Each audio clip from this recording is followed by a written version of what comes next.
Naquele tempo, Jesus saiu de novo da região de Tiro, passou por Sidônia e continuou até o mar da Galileia, atravessando a região de Decápole.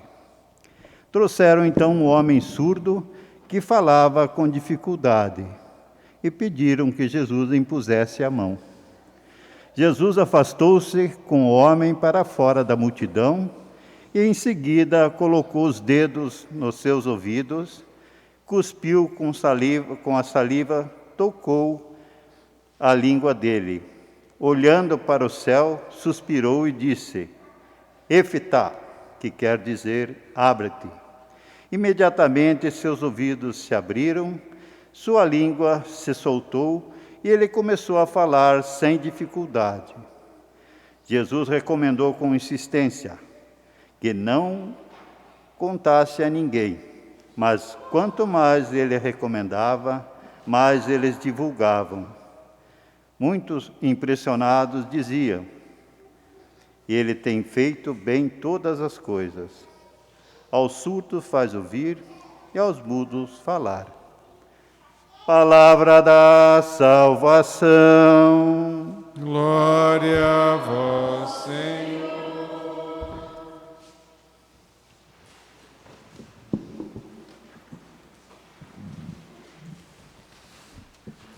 A palavra de Deus desse domingo é poderosa.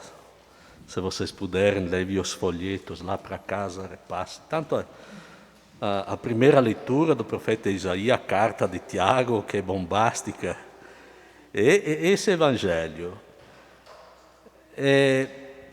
O evangelho são contos teológicos. Podemos nos contentar com uma leitura muito superficial. Bom, Jesus fez um milagre, ai que bonito, aquela coisa toda. Mas, na realidade, todos os sinais que Jesus faz, que Marcos conta, têm um significado profundo, que vai além da história. Em primeiro lugar, a geografia. Você pode acompanhar aí no folheto, né?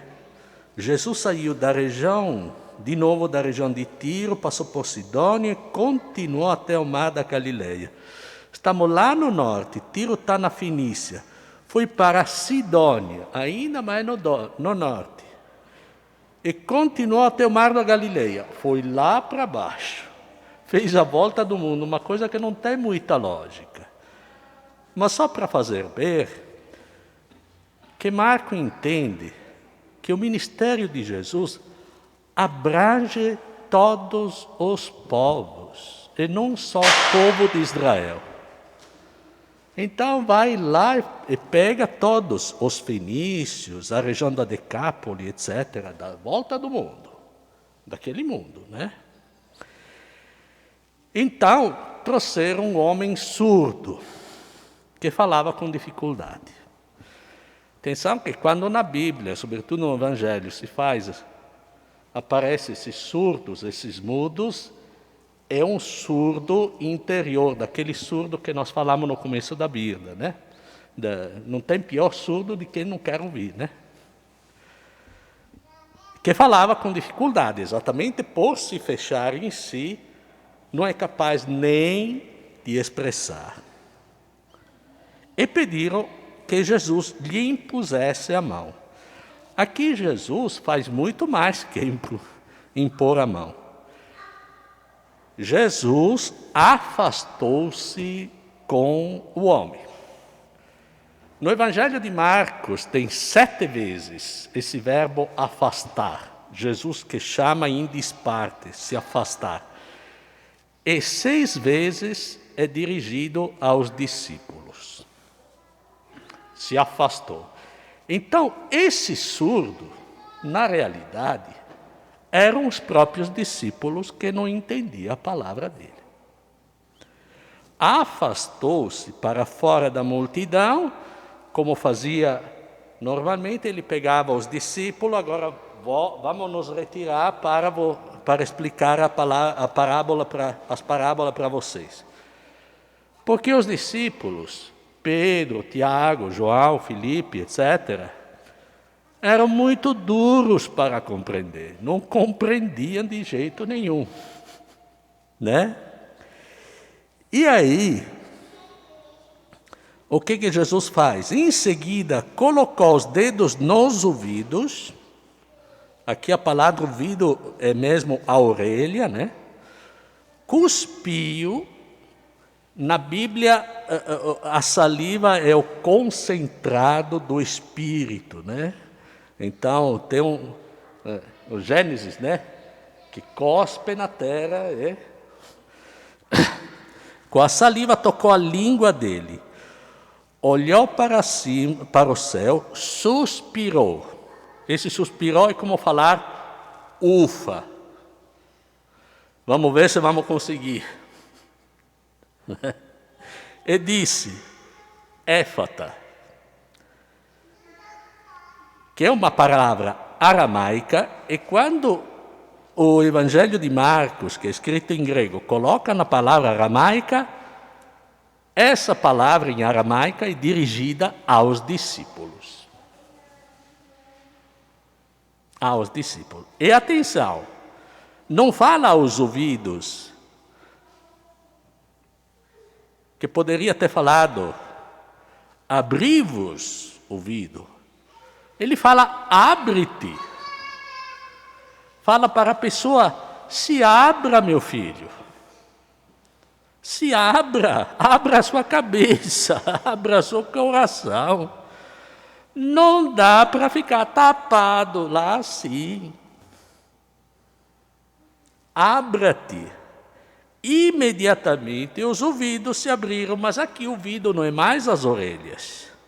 A palavra grega, os ouvidos, é a compreensão. É a compreensão. Compreenda, se abra uma nova compreensão. E a sua língua se soltou. E ele começou a falar sem dificuldade. Porque quando você se abre, quando você escuta, você solta a língua. Você aprende novas línguas. Você aprende a dialogar. Exatamente porque vai ouvir o outro. Jesus recomendou com insistência que não contasse a ninguém. Mas quanto mais ele recomendava, mais eles divulgavam. Muito impressionado, dizia, ele tem feito bem todas as coisas, ao surdo faz ouvir e aos mudos faz falar. Que é o sinal messiânico, né, que nós lemos na primeira leitura do profeta Isaías. O Messias vem para os surdos abrir e para os mudos falar. Mas Jesus recomenda que não contasse a ninguém, porque ainda eles não tinham entendido bem quem era Jesus. E eles contavam a compreensão deles de Jesus, que era o filho de Davi, né? Como falamos outras vezes, que era o grande guerreiro libertador lá assim, né? E Jesus não é nada disso. Vai ter uma longa caminhada para eles compreenderem. A mensagem desse evangelho para nós está exatamente nessa palavra. Abre-te. Abre-te. Não fica fechado na sua convicção. Não seja intolerante. Não seja violento. Não seja agressivo, se abra. Entenda a posição do outro. Procura dialogar. Procura entendimento. Tudo aquilo que nós não vemos nesse bendito 7 de setembro.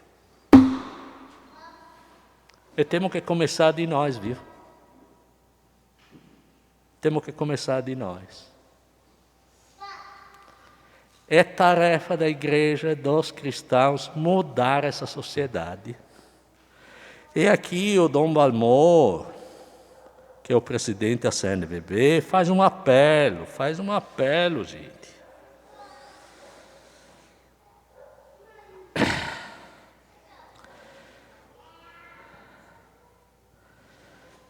Ele fala assim: não se deixe convencer por quem agride os poderes, legislativo e judiciário. A existência dos três poderes impede a existência do totalitarismo, disse Dom Valmor. Não é possível aceitar, independentemente das convicções políticas partidárias, agressões aos pilares que sustentam a democracia.